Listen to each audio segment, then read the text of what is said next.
Okay, so I'm going to kick this tutorial off with a question for you. How often do you listen to your tracks and feel that one or maybe more of the elements don't really go together? So maybe you've got a sound that is a bit too wimpy for the track, or it's sitting on top of the track, feels like it doesn't bond with the other elements, or it's not shining or punching or cutting through how you want it to. I'll wager that happens quite a lot. And of course, it's natural. In the kind of music that we make, we're often grabbing sound, samples, synth settings, all of these things from a disparate, wide variety of sources, and then chucking them all together in one soup of sound.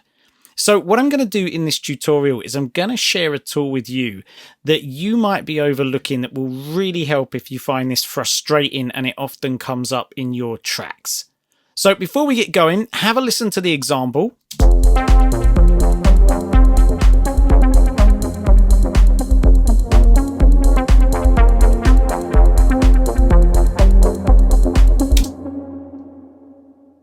Okay, the sound that I'm going to be working on in this tutorial for you is the clap, because it feels really weak to me. It's not cutting through, and importantly, it's not driving the groove how I want. So again, I'll just play it very quickly and focus on the clap.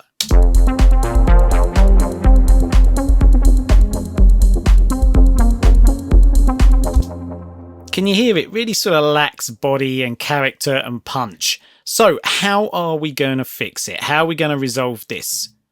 Well, we're going to be using the good old Overdrive. I think this device probably gets overlooked because of its simplicity, but in my opinion, that is a big part of its power. So here we go.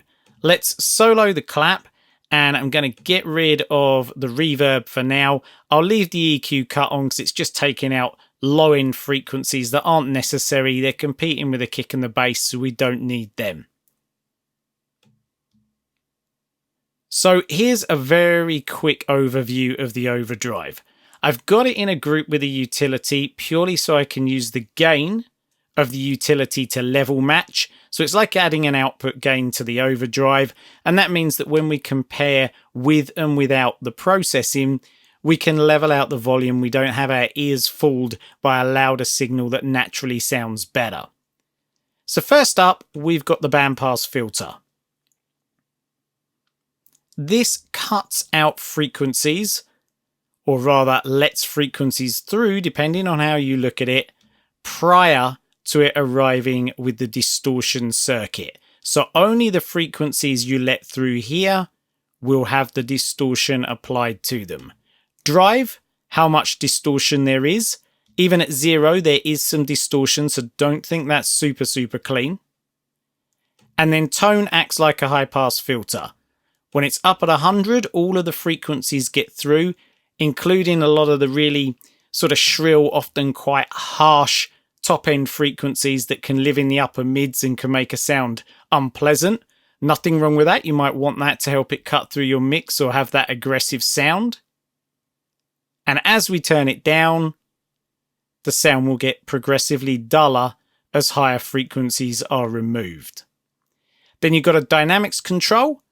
As we move towards 0, compression is applied to the signal. So particularly with drum sounds, you're going to hear them getting that little bit tighter, perhaps a bit punchier. At higher settings, they tend to sound a little bit more washed out, which again can be great. It can help the sound to sit back in the mix a little bit more. The important thing to realize is there isn't a right or wrong here. You dial in these settings so that the sound sits how you want it to. And then finally, we got the dry-wet control, Obviously at wet, it's full effect. At dry, it's no effect. So this allows parallel processing. I'm going to leave it on 100% so we can have a play around with this and you can hear what it's doing. So first of all, here is our bandpass filter in action. I'll put a little bit of drive on just to turn the volume up. And what I'm going to be doing is locating the frequencies that I really want to boost and add the additional distortion to. So you can hear this is sort of quite thick, murky. This isn't going to help me. That's much more the range that I like. We can be a little bit more precise with the Q value. And you can tweak this around. I just get a rough ballpark figure at this stage. Once you've got everything playing, you can make the final adjustments. Now we can hit this hard with a drive and listen to what's happening, particularly the top end. You'll hear it becomes much more aggressive and we start getting sort of, I don't want to say hissing, but that brittle upper, mid and tops frequencies getting introduced.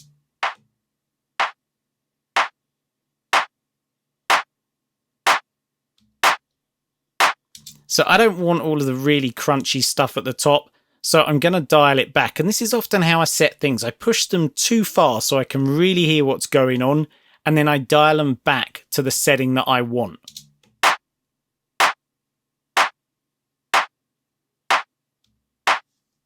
Around 60, that'll do.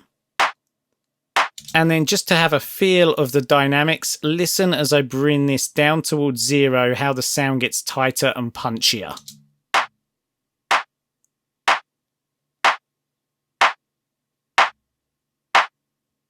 And the other way, it will become more washed out and a bit more sort of spacious, I guess is the wrong word, but you'll hear it sort of flattens out. It loses that punch and tightness, becomes more relaxed. There's a good word.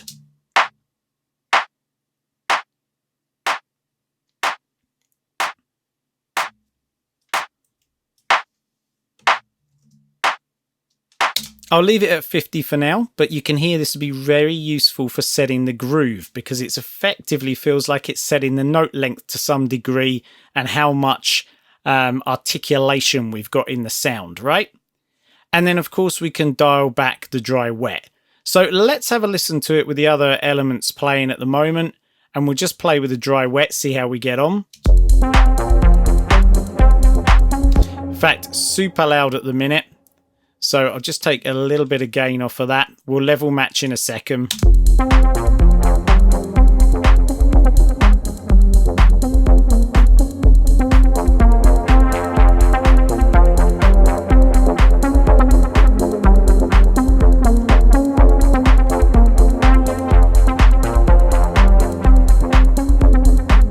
So I kind of like it somewhere around the 50% mark, but I gotta be honest, I kind of like it on 100% as well. It feels that little bit tighter and more clinical to me, that little bit sort of sharper in the mix. So I think I'm just gonna leave it there and then we'll level match and make some final tweaks. So we'll take the entire rack off. The volume is -13.5. As long as we get close, we'll be fine. Pretty much there. Let's take 1 more dB off and then we'll stick our reverb on and we can have a little listen. In fact, no, we won't. We'll adjust our dynamics, but let's get an idea of a before and after now.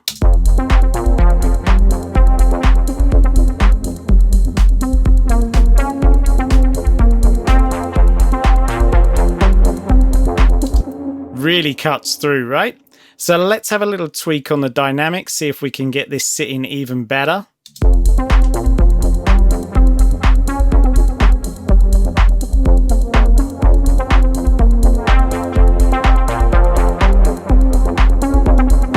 $20 or $30 works really well for me.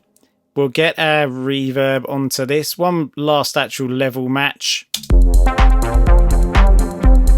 Still needs a touch taken off. There we go.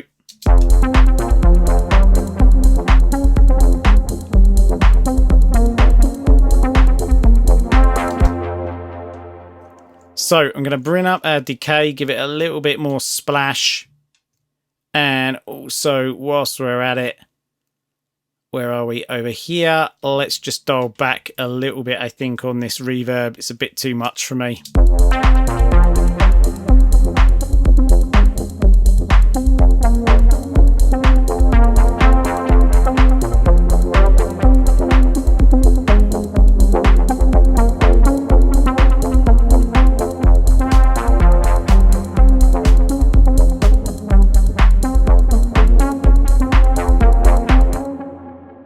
And there you have it. So it still needs a bit of tweaking. I'm not 100% there with it yet, but you can see how fast it is to completely transform a sound, get it fitting much better in the mix, more power. And that final tweaking, I'd always leave that right until the mix down. This is just something that I do on the fly to make sure things are feeling right and I'm excited to work on the track. So I'm going to be doing some more tutorials on using this killer little Overdrive device, and I'll be exploring it with other sounds, so make sure you stay tuned to the channel. And of course, if you enjoyed the tutorial and you want more of the same, do hit subscribe so you're always kept in the loop. And remember, grab yourself a copy of our free 101 Ableton tips for house and techno producers. This ebook has got so many rave reviews, so many cool messages, people reaching out. So don't miss out. finishmoremusic.com/101 ebook. Of course, we've left the link for you under the video as well. Hope you enjoyed the tutorial. Until next time, take care and happy music making.